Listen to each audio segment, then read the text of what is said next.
niece. I'm going solo today.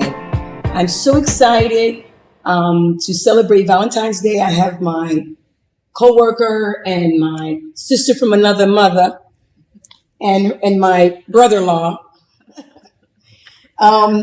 Again, I'm Auntie Suzy. I'm an author, school teacher, and a life coach. Like I said before, Chloe's not here today. I'm flying solo. I just want to remind everybody that our podcast, the purpose of our podcast is to connect and bridge the generational gap through understanding, learning, growing together. Like I said, we are not alone. Good. Our conversation today is all about love as a celebration for Valentine's Day. And I want to add that love should be celebrated every day, not just the month of February. Again, today I'm with Blonie, my sister from another mother. She's a newlywed. This is Keith and Blonie. And like I said, I've known Blonie for about 8 years. We worked together. At least. Yeah, she's also a school teacher. And I just want to say congratulations on the blessings of this. Oh, thank you. Yes, thank you. yes. Okay, I want you to say something about yourself. Yeah. You're teaching. Yes. I am a school teacher, and I have been teaching for almost 20 years now. I've been with the district, and I am a Caribbean woman originally from the Bahamas. And I grew up here in the States. I've been in Florida pretty much most of my life. I've been here since I was maybe 8, 9 years old. And this is home. This is my second home. Although I love the Bahamas, which I visit quite frequently, but I've made this my home away from home. So I love it here in Florida. And Keith? My name's Keith. I'm a respiratory therapist up in New York. I've been at it for about 33 years now. And I grew up outside the Albany area.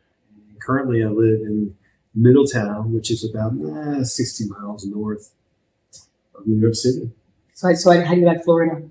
I do. I like Florida. It's hot. It can get very hot at times and very humid, but it's nice. New York is not that bad. You get through just a couple months of the winter. Right. The rest of New York is actually very nice. Yeah. Well, I grew up there, and I didn't like it. Okay, I wanted to talk to you guys about how you guys met. And I'm just so excited about your love story. It just brings hope to a lot of people, especially at our age. Yeah. I want to say that this is Blonie's first marriage. Yes. At 57. Yes. Wow. There's hope. Yes. There's hope for me to marry again. Because we're on the same age. I believe in hope. I always do. I have to say that marriage was never something that was on my to-do list. I know you told me that. It was never one of those things like I felt like I had to do that. I know a lot of people, specifically women, they get to a certain age and they're like, oh my goodness, I have to have a child. I have to get married. It was never one of those things for me. If it happened, that would be fine. If it didn't happen, I'm good with that. I don't have any children. And that was the same thing. I don't believe in having children out of wedlock. So since I never got married, I never had children. And so again, it was just not one of those things that was a priority for me. I just kind of did my own thing and I'll just let the universe do what it does, you and I talk about that. Yeah. Now, I wanted to ask you, your first marriage at 57, did you feel any pressure? Because like you just said before, when you feel pressure to have that child at 35. Yeah. Oh, yeah. Did you ever feel that? Being a Caribbean woman, again, let's go back to that. And how did you manage not to do it until now? Both my parents who have gone on, God bless their soul. My parents were very, very, very staunch, religious, Catholic, Caribbean parents, and they believed in, getting married at an early age and having children and having a family. And that's something that my parents, both of them, really tried to encourage me to do, even though, at a very early age, my mom used to tell a story all the time how I marched into the living room when I was about 9 years old. And I said, I'm never going to have children. And I think it had a lot to do with the fact that as as a older sibling in a Caribbean household, the older kids take care of the younger kids. Right. And so I came from a very big family of Right. 7 people. And so I was taking care of babies since I was a baby. Yeah. And so I just always kind of felt like I didn't feel the need to do that. However, my parents, they really did put a lot of pressure on, us getting married and my siblings and I and having children. And that was just not a priority for me. And so I kind of just steered the conversation in a different direction every time it would come up. But it takes strength to go against that. Yeah. Especially that's the norm and that's what's expected of you. Yeah. It takes strength to say, okay, this is not for me. Well, it was a good thing that I had so many siblings because they had children. Okay. So you've got more than enough grandkids. So just give me a break, But I mean, I do feel I felt the pressure. I did know that there were times my mom, both my parents, and they would talk about how they wanted to have cake at my wedding and they can't wait to have my baby in their arms, and all of those things. Yes. And I can say for the first time, I can honestly say this, I've never said this before, that is something that I would have wanted to give to them now. Right. That is something that I really would have wanted to provide them at this point in my life, now that I found the right person. Okay. Now, tell me about how you guys met. Because you told me the story. I just want to hear how this is. Yeah. I mean, I almost cried. I was like, oh my God, this can't be real. It's like a fantasy. Oh, goodness. Oh, yeah. Yeah, your first in the restaurant. Yes. She told me about this restaurant thing. I was like, this it can't be real. I mean, how do you get that feeling? How do you know he's the one? My thing is that finding the one, right? Yeah. When you know the person's the one, the question is, do they know you're the one? Yeah. Because the one it has to be mutual. Right. Exactly. Right? I mean, it could be the one for you. Right. But how does that work if it's the one for you, not for the other person? So you can't be the one. It doesn't work. It does just, it's true. So you both knew you were the one. Well, as far as our initial meeting, we met online. Right. We were both on a dating site. And so we met online. When we met, I had just gotten off the dating site. I had just gone through it for years, and you know this. We've talked about it, as far as being on these dating sites and oh my God, you come across every riffraff that exists, and it had gotten to a point where it was so disappointing, it was so discouraging, and I just didn't want to have to do it anymore. I'd been on dating sites for years, and I got to a point where I said, "This is too much. I can't," the constant ritual, you go on dates, you go to dinner, you go to lunch, you go to breakfast, you go to this. And then, you're just not finding that right person. And it gets to be very frustrating, just having to go through this process over and over and over again. So I just got to a point where I said, I'm done. I'm not going to continue with this. I literally went, on my dating sites, because I was on a few of them. And I went on and I deleted all of them. You were tired. You were done. I took the apps off of my phone. I was over it completely. And about a couple of days, maybe a day or two after I got off the site, I got a notification. I all of a sudden got a notification. And then when I clicked on it, it took me back to the site. I'm like, how is this possible? I deleted this site. I deleted the app. I'm done with this. How am I able to get notifications from off the site? Well, it took me on the site, which was unbeknownst to me. Apparently, it seems like even when you think you're off, you're not. Oh. And so, I looked at the notification, and it was someone flirting. They sent me a flirt, and then when I looked, they didn't have a picture. So I'm like, why do people do this? Why do you send flirt to people? Something. Right. You send a flirt and it has your picture on it. It has your the screen on it, but there's no picture there. And I'm like, I have a picture on my site. Why is it that you don't? Why are you sending me a flirt when you don't have a picture? Because you can see me, I can't see you. Right. So I just thought, this is some guy that's probably trying to mess around behind his wife's back, or, whatever. So I'm like, I'm not even going to waste my time. So I left it alone. About another day or two, I got another notification. I didn't respond to it right away. I waited for a few days before I responded. And then so I finally, I clicked on the notification and I looked at it, and it was from the same person who sent me the flirt a few days before. So then when I looked, there was an actual picture there. And I'm like, wait a second. This is the same guy that flirted with me earlier. Right. If this is your picture, then why didn't you send a picture to begin with? Right. I mean, this man is a decent looking man. He's nice looking. Why is he not, Showing the picture. why did he not send a picture? So, and I asked him that. Why did you not put your picture up before? And so he explained that this was his first time on a dating site. He didn't feel completely comfortable with it. Okay. He didn't really know how to navigate through this, and so he was just kind of testing the waters. Gotcha. And that was how we started talking. So notifications went back and forth between the two of us, and after a while, we decided, after talking on the dating site, we decided to exchange numbers so we can actually have a phone conversation.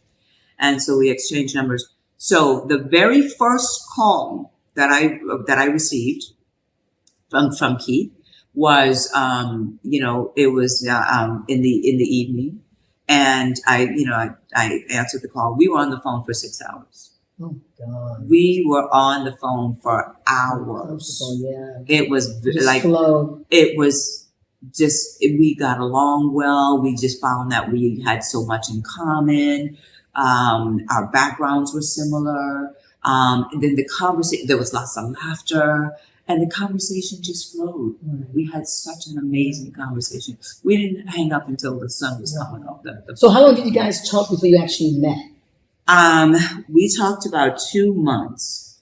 Oh, We talked for about 2 months. Yeah, Mhm. yeah. About 2 months. Mhm. then I know you were still in New York, Mhm. so you drove down, or Well, should I tell you about how Yeah. I found you, or how? Yes, go ahead. yes. Your turn. No, it's fine. Exactly. I just wrapped up a divorce, Mm. and I was just going on, just to go on. I guess just to go on, and I never really did it in the past because I always looked at it as going to the bar, going to a girl, and just she's really not going to believe. It's just a typical this. I really didn't pay much. I just thought I'd go on. I like to take a look and read profiles, and I went on the one. Is it your first time though? Yeah, first time, absolutely. The only Mhm. the only site I chose, and I have to be attracted to someone, then I have to find out who they are, read their profile. Right. Really. Because you don't know them. Well, yeah, and I read the profiles. I wasn't intrigued, but when I looked at Blonie, my wife's picture, there's one picture of her on the rock. I was probably up in New York, and and she had her hand on her chin, and I just felt this feeling like I'd known her. It's I can't explain it. Really? Like you knew her before? Like I've known her. Oh my God. I've known her all my life, and it's almost like I was feeling her calling. It was I never had that feeling with a lady before, Oh and my I've God. been married, I've dated, Amazing. been down roads. Then I proceeded to read her profile. I was really like, I'm very much attracted to a woman with intelligence, Yes. high intellect, and I found her. What she wrote was well written. It was concise. She told me Grammatically exactly. correct. Yeah, well, I'm not the teacher, so my grammar could be like not. I do medicine, so I don't. It doesn't matter about my grammar or medicine. But that being said, it's just something about it. Words like chivalry, integrity, and education. And I like to think I had all those qualities. But the thing is, when you're meeting someone online, who's going to believe that person? Right. It's tough. It's Right. not always easy. But that picture of her drew me. It just drew me, and that's the only one I hit the flirt with. That's the only one I hit. And I was very nervous about sending a picture because you wrap up a divorce. It's a loss, and you're not really feeling great about yourself at the moment. Yeah, you're not. Okay. You feel like So you didn't think you? Well, I didn't think someone of that beauty or that intelligence would be interested in a guy like me because I just went through a divorce. You're not feeling the greatest. Your self-esteem is a little where you don't want it to be at that moment. So I'm like, well, you know, she's very beautiful and she's smart. I'm like, well, but you took your chances. Well, you know, why not? I say, take a risk. Well, you do, you know, you do, and that's when we started talking.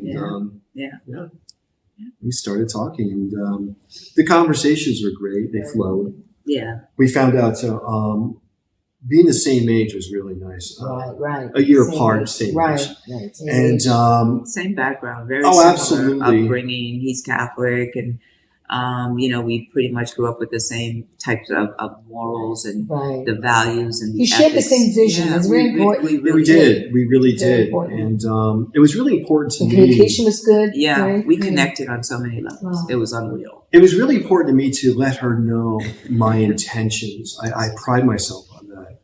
Meaning, I'm not here just for one thing. I want to get to know you as a person. And, now, I don't want to interrupt you. Let me ask you. You say you just come off from divorce. Did you wait a little while before you decided to go on the site, or? Yes, a little bit. But the divorce was it was a tough one, and I don't want to say too much. I'll just say that it took a toll on you. Well, yeah, it was like a one-way relationship. The person pretty much said that's okay. That maybe they should have gotten married, type of thing. And it's fine. That's the past. Okay. You know that's the past. Now you're here, and so I took the chance to just reading. I'm a big believer too that someone once gave me advice that you never know when you're going to meet that true love.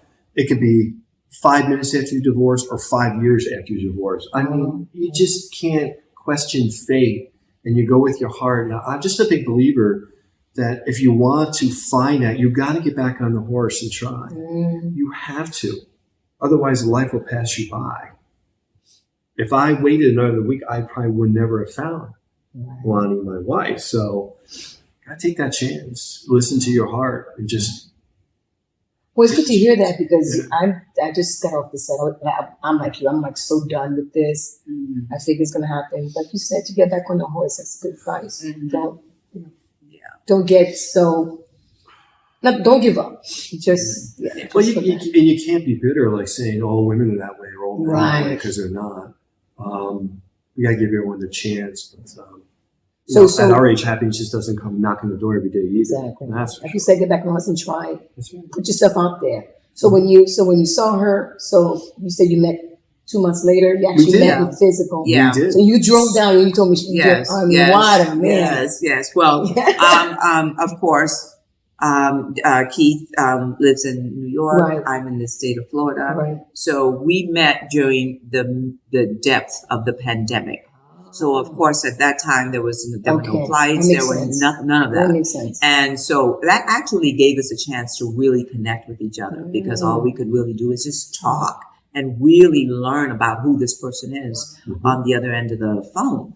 And so we like talked all day, all night. I mean, we were on the phone like hours on end, like continuously for this whole 2-month period. Right. So we felt like we had so much. We connected. We felt like we had met just that right person, but yet we'd never seen each other face to face. Now we had actually had FaceTime. Oh, you FaceTime, okay. We had FaceTime on the phone, whatever, but we just never met. So, Keith then one day told me that that he wants for us to meet, and then so I thought, okay, well, we'll wait till the airports open up again. We don't know exactly. We don't know how long that's going to be. And he's like, oh no, I want for us to meet like in the next. I think he was saying like in the next week or so. I'm like, how are we going to meet in the next week? The airports are closed. Everything. What? What do you mean? And he was like, oh no, I'll just drive down. I'm like, Keith, you're in New York. What do you mean you're going to drive down? And when he told me this, I'm like, this guy's. See, that's the thing. It's interested. Yeah. So I just thought for sure he's not going to do that. I mean, isn't that like a 2-day drive? I mean, come on. It's going to take you forever. And he's by himself. And this was in the dead of winter. This was January. Wow. And it's snowing up there. It's cold, and I'm like, no, this is not safe. It's not, this is not wise to do this. And he's like, no, I want to meet you. I want to come down and for us to be able to, sit down across the table from each other and talk. I I think we had to seal the deal because we had to look at each other and actually see each other because we told each other we loved each other over the phone. We had already said over the phone. Yes, we had already said within that. the 2 months you're. We had already said. Well, I told her February 3rd at 2:00 in the morning. It was a Tuesday. Oh my God! I loved her. Oh, I did. This was November 3rd. November 3rd. You said February. I know. It was December actually. Yeah, because December. right, because we met. I'm sorry. We met in November, and then this was December 3rd. Yeah, December 3rd. Okay. Right. Yeah. And you said you told her you loved her. I did. I did. Without even physically seeing her. Yeah. Without not even physically. I seeing mean, her. right. That's right. Wow. I did, and we had to see each other, kind of seal the deal to how we are in each other's presence. Right. Which Now, was- did you say it back or did you? Not I did. You said it back too. I actually felt it. I felt very that's strongly. crazy. Yeah, I mean. Okay, here's we proved everything over the phone too. Of different ways how we. But the scary thing is that Yeah. you can talk on the phone and you say it. It's a different thing when you actually physically are in each other's presence. That was Right. one thing that was kind of hanging. Would that? Yeah. Would I that was be this? hanging right there. Yeah. Yeah. But you That's said right. you said you love each other. That's the thing. I'm like, oh my God, would it? And I still feel the same way if I actually physically see this woman. Right. Well, I was worried because she has a half-hour drive home. I got a 2-day drive. I was worried about that. I don't know.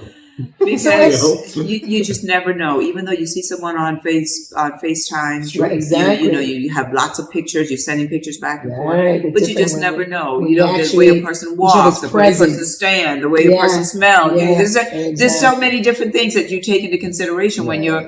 you're little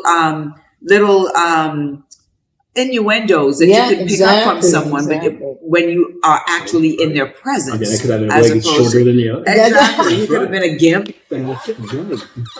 You never know.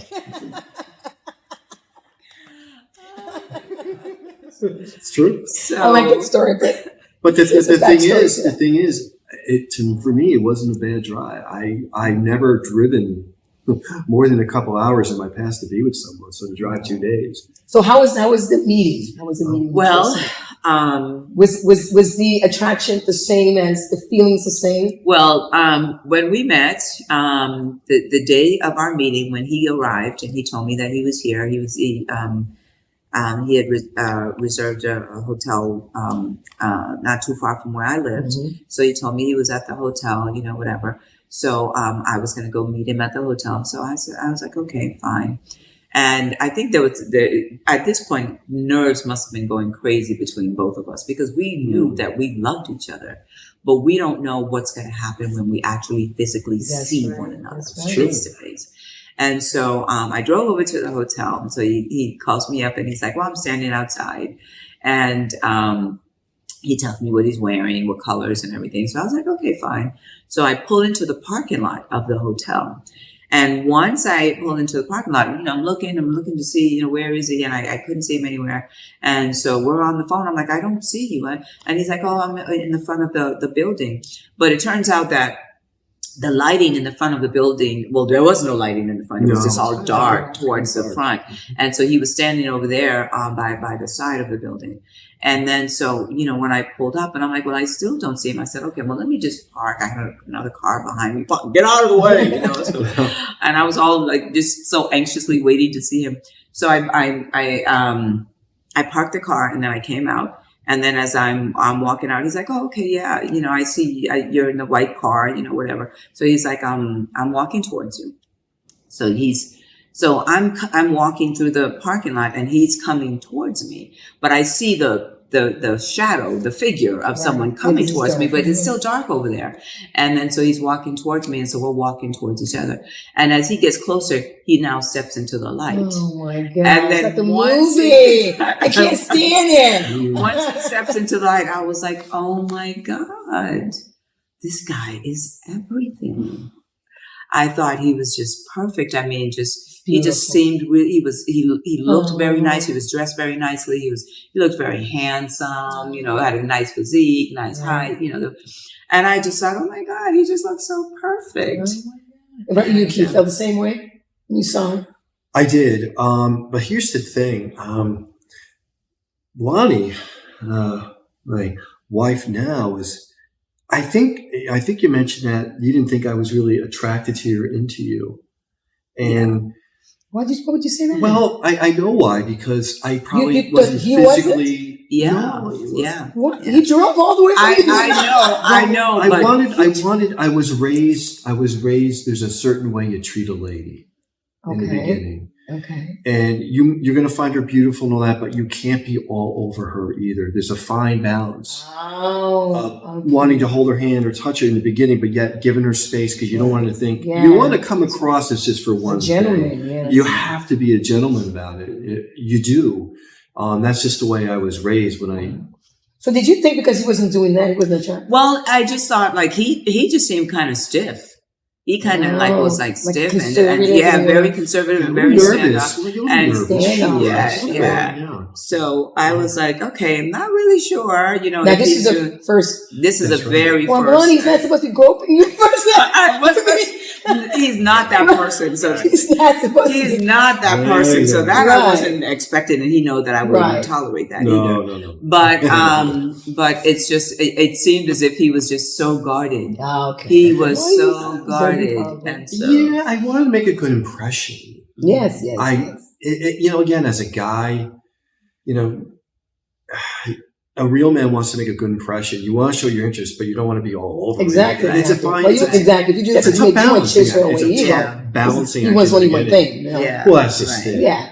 Exactly. Now, you and I talked about when you guys went finally get into the restaurant. Yes. And you're sitting down. Yes. So you told me that, I was like, I had goosebumps. So we decided to go to a restaurant, which is right across the street from like with the hotel where he was staying. So we go to the restaurant, and once we go in there and we're seated, and it was cold. It was really cold in the restaurant. So he took his jacket off and he gave it to me, and I kind of put it over my shoulders. And so we're just sitting there talking. Then at some point I had to go to use the restroom. So I'd gotten up, excused myself. I went to the restroom. And when I came back, he stood up. I saw, he stood up at the table. And I just came and I just was getting ready to go sit down. And then he was like, no. And then he took both my hands. And so as he took my hands and he kind of motioned for us to like dance. And then I'm thinking, okay, this is a restaurant where nobody is dancing. Right. Okay, this is a restaurant. It's not one of those places where, there's like a stage or, somewhere like a dance floor or anything like that. We're just over by our table. And so as he asked me to dance, and I'm standing there and I'm looking up at him, and we're holding hands. And then all of a sudden I'm aware of the music that's playing. And it was At Last. It was and Beyonce did the retake of that, but originally it was Etta what is it? Etta Fitzgerald, is it? No, I don't remember. I don't remember, but it was that was playing. Right. It was the original one, At Last. So fitting. Yes. So it was that song that was playing, and I just thought like, oh my God. So did you started dancing? Yeah. And so we just kind of danced in the restaurant. Everybody was watching. And everybody's just watching, and the music is playing, and we're just like embraced, and we're dancing. Oh my God. And it was just. Was it not very long? It was short, because it was towards the end of the song. Okay. And so it was very short, but it just seemed like, oh my God, this is just, it seemed so meaningful. Like, here it is, both of us were at the time in our 50s. Yes. And we're meeting each other for the first time after we spent 2 months getting to know each other and falling in love with one another. Wow. And now here I know, right? The song, even the title, At Last. This is it. At Last. It just kind of brought it all together. Yes, you found the one. Yeah. Wow. Yeah. I guess by then you kind of knew she was the one. And I'm always been fascinated by the one. Mm-hmm. Is there ever the one? The one. With me, with my marriage. Mm-hmm. Like you said, I know with your marriage, sometimes when you're young, you go into it with maybe not the right intentions. So for me, it wasn't my intention. It's another story. Etta James. Yeah, Etta James. Thank you for the yes. correction. Mm-hmm. So, like I said, my goal right now is figure out what this thing is. And hopefully, maybe one day I'll be sitting where you are. Yeah. Oh, I'm sure. My life. Yeah, I know you were something. It's going to happen. Yeah, it's definitely going to happen. Yeah, absolutely. Wow. And did you feel the same way, Keith, about that same experience that night? You just kind of. I did, but knowing she was the one actually came a little later. For you? Well, it did, because when I got home, see. But you said you loved her. I did, but here's the thing. I've been married before. You say you love to your partner and all that, but what I never experienced in my life was when I got back, I realized I couldn't breathe right. I felt lost. Oh my God. Without her, when I got back home after that visit. And these are experiences I never had all my life. That was my next question. How do you know? You I never had that experience. I never did. It's interesting when you look back at your past relationships or divorces, you look at it from the top like a helicopter. I never had those feelings until now. Like without her. Yeah, I couldn't breathe right. I couldn't breathe right. I just couldn't breathe right. I felt lost. I felt a part of me was cut out and removed. It was like my arm was amputated. Oh my God! You know who said that? It just goosebumps. What's his name? The guy who does the black guy who's the comedian. Steve Harvey. Steve Harvey. Yeah. Right. He said the same thing when he met his wife. And when she left, he said he couldn't breathe. Yeah. I couldn't breathe. I felt lost. I felt like I couldn't function. And I never had those feelings before. That's what, to me, what solidified Blonie as my one. I realized, I love this woman. I just love her. I love her. I need her. And I need her to complete me. She's the only one that has ever made me feel complete. And she's the only one where she makes me want to be a better man every day. Oh my God. Mm-hmm. But you felt that when you left this. I did. And then you're driving back to New York. Driving home and getting home to an empty place. And getting up the next few days, just feeling those feelings I've never had before. Feeling lost at work. I just felt I couldn't share anything with her because she was far away. I just felt I felt lost. I felt incomplete. That's when it really hit home. I never had that all my life. I never really, as much as I wanted to, I never had that. Looking back, never did. Why? I don't know. I just didn't. Yeah. I just didn't. That's when the next question you answered it. What's the difference? Big difference. Big difference. So now, what would you do? Now you've been married before, and this is Blonie's first marriage. Right. What have you learned from your previous marriage that you're not going to do in this one? That I know Blonie's is her first, so she can't really answer this question. What do you think that you learned that I am not going to do this time? That's a tough one. That you think you didn't do with your previous wife. I mean, maybe you weren't that attentive, or you weren't, I've always been that type of. I could tell. Right. I can tell you are. Here's the problem. I probably would do different. What I learned, that I'm not going to be with someone who's not going to love me in return, reciprocate the love. Because I've always been a loyal, giving, caretaker. You get married to love that person. You need to be there. And I've always been that person. Unfortunately, in some marriages, that door, it's not reciprocated. Right. So you felt that you were the one that was giving and nurturing. Well, probably more. I don't want to talk bad about it. Yes. Overall, I'm more. And I told myself, I deserve better. I'm a good man. I deserve this. And I'm not going to settle for less. Right. So I guess that's how I would learn or do differently. I wouldn't allow myself to be taken advantage of or not be loved, reciprocated in return. Right. And this time around, you feel like this time around, fully returned. What makes this different is Blonie and we communicate. That's important. We talk. We even negotiate. It's like a line from Dr. Phil. You have to learn to negotiate a middle ground. There will be differences. There will be indifferences, some discussions. how you feel, or sometimes it's going to happen. But you have to sit down, fight fairly or disagree fairly, the best you can, apologize, and just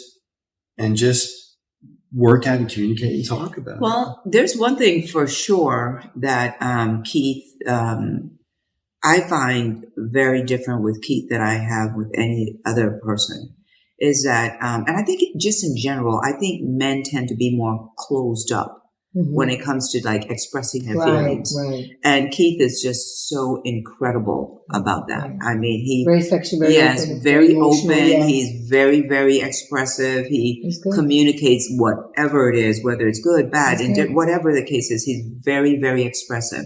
And I admire that so much in him, because you don't always find that with men. Men tend to just kind of keep it under the vest, right. you know, and they're not really. Women are the ones that's always, you know, pouring it all out and everything. But Keith is in that regard, he's very different. He's very expressive. He's a beautiful soul. Yes, he is. Well, I'm glad he didn't give up, because usually, because you were married twice, right? I was. Right. And he didn't usually, you know, men would say, okay, I'm done with this. Yeah. So the fact that you were still looking for your love, you're like, you know, you didn't give up. There was somebody out there. Well, I believe in the institution of marriage. The question is with the right person. With the right, well, that's it. But I believe in it. There's nothing. Don't settle, but at the same time, you don't want to go home alone. I mean, no one wants to go through life. We weren't really meant for that. Right. To find that partner who's, you know, your best friend, who's your everything. It's. I told Blonie this before. I'll tell her again. I'll tell everyone. There's not enough money on the planet that they can give me to take me away from my Blonie, my wife, because I love my wife. Oh my God. There's not. I'm gonna die right now. I can't. All the Powerball. He's a sweetheart. Oh my God. No, I'm serious. There's not enough, because this is not only so sweet. The cavities are gonna start. Yeah, no. I can't. There's just not enough money. There's nothing that can take me away from my wife. Well, I'm glad you feel, you know, you still have faith in love.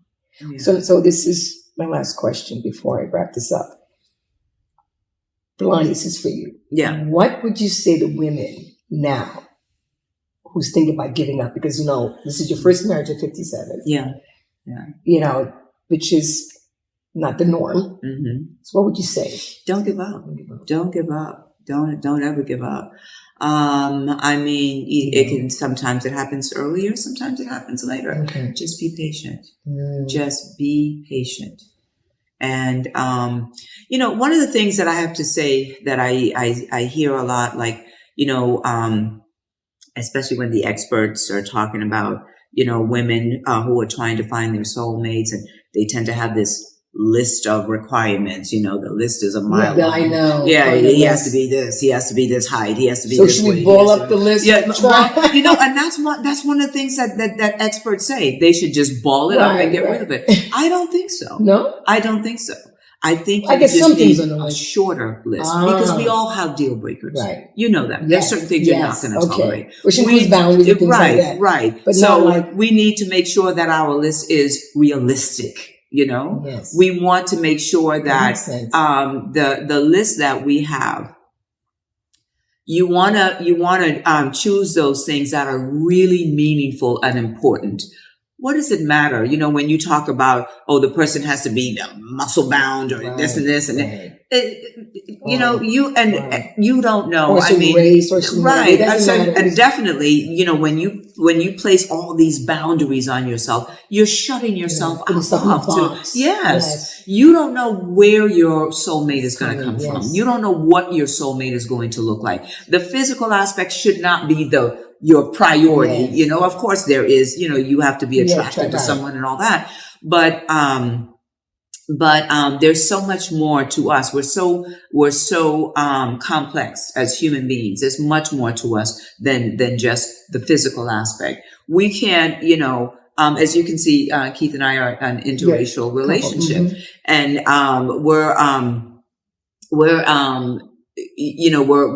we were both open to anything. You know, that's at the end of the day, it's the connection. It's all about actually making those right connections. What flows, what works for you, those things. When you have a list, and again, I think that it's okay to have a list, but it should be a condensed list. Right, It shouldn't be a Yeah. 2-mile long Right, list, you know? right. And not only that, but you should make sure that you are able to do those things that you require of others. Become that list. Yes, Heard of you that. need to be with those things. You're looking Yeah. for somebody who's loyal. Are you loyal? You're looking for somebody who's honest. You're looking for somebody who makes this amount of money. In Right. this day and age that we live in right now, I mean, you know, it's tight. It's really, you know, financially. Women are doing, they can take care of themselves. They can do all this stuff. 2 income households it's almost a requirement these days because life is tough. Yeah. Life is really, really tough. Yeah, the man needs a job. You have to need a job. Yeah. So, you know, if you need to be working. So yes, you asked that of him, but I mean, the two of you all are now in a relationship. It's a two-way street now. Right, It's you all are in this Yes. relationship together. So if you guys decide you want to purchase property together, what are you going to bring to the table? You know, he may not be able to hold it on his own. And so yes, Work now together. we need to do this together. What can you contribute to this? And so these requirements that we have, we need to make sure that we can meet those requirements as well. We need to, we need to make sure that we are prepared. We're looking for this perfect person to come, but are we ready? Are we prepared? We have to work on ourselves. We have to do the work. We've got to make sure that, you know, all the things that I'm looking for, I'm sure this man, my soulmate, is going to expect certain things from me. So I got to make sure I'm preparing myself for my Mr. Right. You know what I mean? Those are the things that I think is important. You have to be holding that. It's like, you know, this statement, or, you know, my part is going to make me complete. No. You have to be complete as a person. And the person has to be complete. Yes, you have to be a complete individual. Yes. And then you all come together and enhance each other's lives. Correct. But you already have to be complete as a man or as a woman, you know? And then also, again, being that we're in an interracial relationship, be flexible. Yeah. Be flexible. You don't know what color, you don't know what, you have no idea, you know. Who's coming into your life. Right. So when somebody comes, be open to it. When somebody comes into your life, give that person an opportunity. Don't say, oh, well, you know, he's this, I can't, he's out. You're already making a judgment. Yeah. You don't even know. Give them an opportunity. So I subscribe to the PPO theory. You know, you want to make sure that you are prepared. You're doing the work on yourself. You want to make sure P is being prepared. The other P is being patient. It's never too late. Opportunity. Oh, look at you. The opportunity. Give people the opportunity. When that opportunity arises, be prepared for it. Be prepared for it. And then be patient. It will come. It will come. I strongly believe that there's someone for everybody. Well, I believe that. And I know that it will happen. And if everybody could experience what I feel since I've been with this man, I would give anything for that. I would want everybody. It was risk. It was worth waiting. Yes, it really was. It really was. Yeah. And I've never experienced this before. I've been engaged. I've been in long-term relationships. I think I've been in love. I'm not sure now. And once I compare it to this, this is the. But it's just been absolutely the joy of my life. Yeah. And it's funny because, you know, I was married. I wasn't married. I was never in love. I'm going to be brutally honest. I was never in love. I was never in love. Okay. So I was asked my friends, "When you?" I'm like, "How do you know?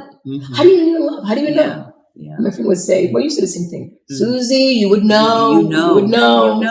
You know when it happens. You know. Okay. And it is just such a blissful feeling, and to know that you have your lifelong partner, and this is a person that you can depend on, you can trust in any situations. This is a person that you know who's always by your side, no matter what you're dealing with, no matter what you're going through. And trust. It's just an amazing and such a fulfilling experience that I've felt since Keith and I met, since we've been together. And you've been married how long now? Well, we got married. This is our first public announcement. We were engaged for like a year, right? Yeah, we were engaged for a so. year and a half or so. Yeah. But so for Thanksgiving, we were up in New York. We went to visit Keith's mom, Yes. and she was recently put in a hospice situation. She's been dealing with some health issues, and she's in her late 80s, and so she's been dealing with for quite some years now. She's been dealing with health battles. And while we were there, even though Keith and I had talked about getting married, of course, we were engaged and we've done so many things. You've even gone with us to the wedding expo and different things. And we're making so many preparations. But one of the things that happened while we were there with his mother, his mom was saying how it was in November back during Thanksgiving. And she was saying that she didn't think that she would see the new year. And then she says, and she knows that she won't be able to make our wedding because our original wedding date was November of this year, 2023. And so she said she didn't even think she would be able to see the new year. And so you did it sooner. So we thought, you know what? She was emotional about it. We got emotional about it. And then we decided, we want to do this. Yeah, we want to do this so that way she can see us get married. And so we decided to have a civil ceremony, which is what we did in November. So lots of family and friends are probably just hearing this for the first time, okay? Yes, as long as you're together, you're happy. Yes, because we're still going to have our big wedding. Which is why we didn't really make it. You go with what, sometimes in life, decision comes when they come. Yeah, that's exactly. So now, Keith, with you, what would you advice would give to? Well, a couple. One, first and foremost, know who you are. Get to know you. Have a value system. Have morals. Have standards. Live by them. Even for men, right? Sometimes we don't. Well, absolutely. And live by them, and don't settle for less. Don't let someone compromise certain belief system or standards that you feel. Yeah, you do. You have to give and take on something, no question. To have a core values that you hold true to. That's the person you're going to pull towards you. And then when you have that person, it goes back to my mother told me. I learned a lot from my mom and dad. They were married 62 years. Wow. And I'll just say one thing my mom told me years ago. She says, you got to love your wife every day. You got to find ways to love her every day because if you don't, someone else will. Someone will come around. She remembered that. So you find ways to love her every day. You tell her you love her every day. You do little things. You give her flowers. You write her poems. And he does that faithfully every single day. And I never wrote poems before. See, because you know who you are. See, that's what I'm saying. There's no wrong or right answers. You as a man, you're going to do what your heart calls you to do. It does. You see, you just said, you do you. Leave the ego at the door. You're going to tell you not to write poems to you. What you want to do? Leave the ego at the door because the life is short. That's it. And God forbid something ever happened to your partner or spouse, and you're going to look back, I should have done that more. Right. I should have done this more. And I know one thing when you get married, the work begins. Just because you get married doesn't mean you can drop off. Apparently you did it right during the dating process. Right. Why should it drop off when you get married? Yeah. You find ways to love her every day, and you do, and be patient with her, right. Talk to her, and just communicate. Just keep communicating. That's important.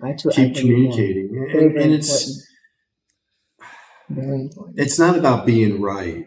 It's about understanding the other person's point of view. She understands your point of view, compromising along the way. Right. Constantly be aware of each other's. Yeah, you will change. Yeah, you're going to change. Be aware. Navigate this is not, something's wrong. Because when you aware each other, you kind of read each other. Yeah, okay, something's not right. Yeah. What's wrong? Yeah. And you got to make her. And guys, seriously, you got to make her priority. And I told Blonie this. I'll always tell her today's Super Bowl Sunday.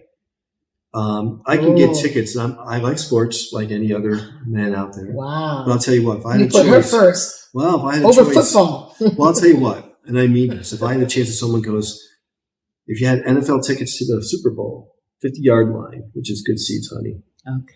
Good seats. I wouldn't know either. Or to spend the afternoon with your wife, my Blonie. No way. I would take being with my wife, my Blonie. 6 times during the week and twice on Sunday. Wow. Yeah. Mm-hmm. Like you said before, you have to be prepared making that person in your life a priority. Yeah. You It's do. very important. You Absolutely. do. You do. You make each other. You have to. Yeah. Mhm. All right, guys. Oh my goodness, it's almost like 15 minutes we're talking. Thank you so much. I just want to end this with the poem because it's February and it's Valentine's. Valentine's. Romance the is in topic the air. is right. The topic is It's true. it's all about Love. love. So this is a poem from Rumi, and I sent this to you. Did you get a chance to look? I at it? did. Isn't it beautiful? It's a gorgeous poem. I love that. So it goes like this. A lover asks his beloved, do you love yourself more than you love me? I thought about him. Mm. The beloved replied, I have died to myself and I live for you. I've disappeared from myself and my attributes. I am present only for you. I have forgotten all my learning, but from knowing you, I have become a scholar. I have lost all my strength, but from your power, I am able. If I love myself, I love you. And if I love you, I love myself. Oh, that's beautiful. That is so good. I love that. All right, oh my goodness. Poem. Well, thank you, Blonie and Keith, for talking to me. It's a great conversation. Thank you again. I know it's football Sunday. I'm glad you chose Blonie and me. That's good. To be able to talk to me. My brother-in-law, she's my sister from another mother. So thank you so much. Thank you guys for listening. Please continue to support and share and listen. Thank you again. Love you guys. Bye. Thank you for having us. Thank you. Thank you for having us.